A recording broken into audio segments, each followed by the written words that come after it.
2022-23 या वर्षासाठीच्या शिवछत्रपती पुरस्कार देताना किंवा देण्यासाठी आवेदनपत्र खेळाडूंकडनं मागवण्याची आणि क्रीडा संघटनांकडनं मागवण्याची पहिलं परिपत्रक महाराष्ट्र सरकारनं काढलेलं आहे. क्रीडा खात्यानं महाराष्ट्र सरकारच्या यामध्ये 7 खेळांना वगळण्यात आलेलं आहे. कॅरम असेल, नौकानयन असेल, अश्वारोहण असेल आणि असे 7 खेळ एकूण वगळलेले आहेत. याचं कुठलं कारण आहे? जी काही कारणं त्यांनी दिलेली आहेत ती खरोखरच न पटण्यासारखी.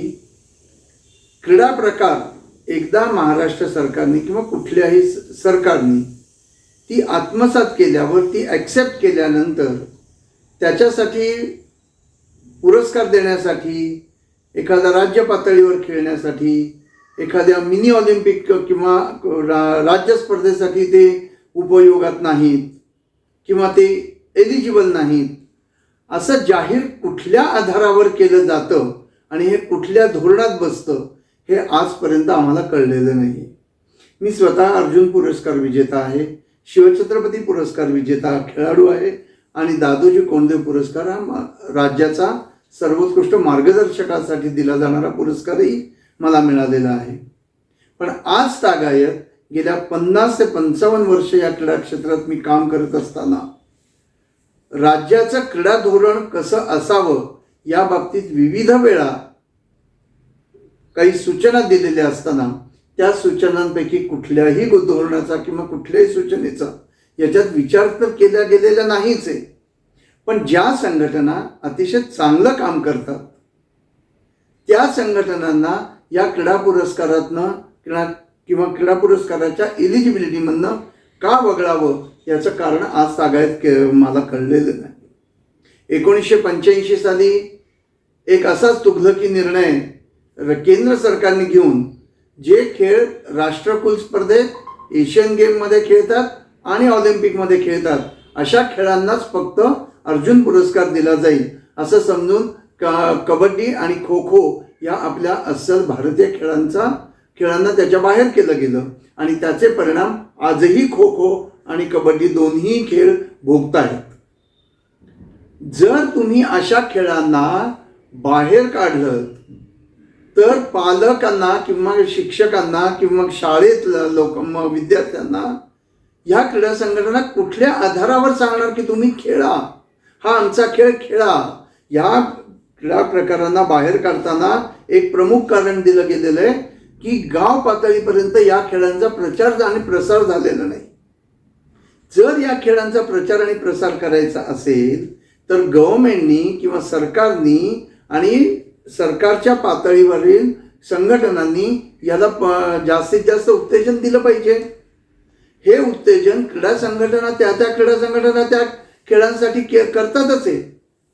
पण क्रीडा पुरस्कार देऊन राज्य सरकार जेव्हा प्रोत्साहन देतं तेव्हा या क्रीडा संघटनांना जास्तीत जास्त चांगला सपोर्ट मिळतो आणि ते पालकांपर्यंत, शालेय शिक्षणापर्यंत जाईपर्यंत, शालेय पातळीला ही संघटना जातात आणि त्याच्यात प्रामुख्याने सांगितलं जातं की ह्या खेळांना शिवछत्रपती पुरस्कारही दिला जातो, राज्य पातळीवर त्यांना रेकग्निशन दिलं जात आहे. ह्या गोष्टी सांगत असताना जर यावेळी खेळातनं किंवा त्या पुरस्काराच्या यादीतून जर हे संघटन किंवा या संघटनांना बाद केलं गेलं तर पुढच्या वर्षी किंवा या शैक्षणिक वर्षापासूनच ह्या क्रीडा संघटना शालेय पातळीवर पालकांना, विद्यार्थ्यांना आणि त्यांच्या शिक्षकांना कुठल्या आधारावर जाऊन सांगतील की तुम्ही आमचे खेळ खेळा?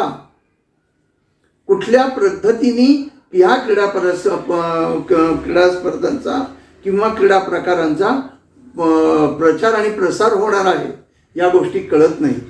कृपया सरकारच्या क्रीडा खात्याने, कारण या क्रीडा खात्यात जे पदाधिकारी म्हणण्यापेक्षा सुद्धा अधिकारी वर्ग जो आहे त्याच्यातल्या जवळजवळ 90% लोक हे कधीही क्रीडांगणावर गेलेलीच नाही आहेत आणि त्यामुळे या कुठल्याही विषयाचं एखादं गांभीर्य हा प्रकार यांना नाही आहे. हे दुर्दैवाने म्हणावं लागतंय. आणि म्हणून याच्यात महाराष्ट्र ऑलिम्पिक संघटनेचा सहभाग किंवा ज्या क्रीडा खात्यांचा, क्रीडा संघटनांचा खेळ बाजूला काढलेला आहे, यांच्यापैकी कुणालाही विचारलं गेलं असावं, त्यांच्याशी विचारविनिमय केला गेला असेल असं मला वाटत नाही. कारण मी सुद्धा महाराष्ट्र ऑलिम्पिक समितीच्या संघटन समितीवर, इलेक्शन कमिटीवर, ग्रीव्हन्सेस कमिटीवर काम केलेलं आहे.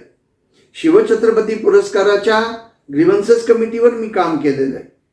या प्रत्येक एवढी चाळणी लावून तुम्ही पुरस्कार देत असता, एवढी व्यवस्थित पारदर्शक कारभार करण्याच्या दृष्टिकोनातनं या महाराष्ट्र राज्याच्या क्रीडा संघटनेचा किंवा क्रीडा खात्याचा कारभार चालू केलेला आहे.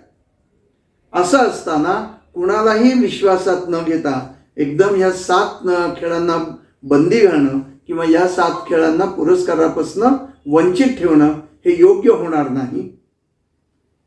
जर संघटनांची काही त्रुटी असतील तर त्या संघटनांच्या कारभारात त्रुटी भरून काढण्याचं काम हे निश्चितपणे सरकारचं आहे. त्यांना योग्य ते मार्गदर्शन करा, त्यांना योग्य ते संधी द्या. पण जर खरोखरच चांगलं काम करतात, 20-20, 22-22 वर्ष या संघटना काम करतायत, या 20-22 वर्षात त्यांना कधी वाटलं नाही की आपण हे संघ बाहेर काढावेत, हे खेळ बाहेर करावेत. आजच एकदम एखाद्या तुघलकी निर्णयाप्रमाणे हा निर्णय झालेला आहे. कृपया सरकारने हा निर्णय त्वरित रद्दबातल करून या खेळांना न्याय द्यावा.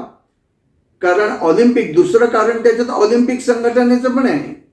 ज्या खेळांना ऑलिम्पिक्समध्ये भाग नाही त्या यांना यापासून शिवछत्रपती पुरस्कार दिला जाणार नाही असंही एक त्याच्यात मेन्शन केलेलं. जर तसं असेल तर खो खो, कबड्डी आणि अनेक या खेळातले आपण जे काही खेळ ॲक्सेप्ट केलेले आहेत महाराष्ट्र राज्यांनी, त्याच्यातले निम्म्याच्या वरती खेळ हे रद्दबातल करावे लागतील.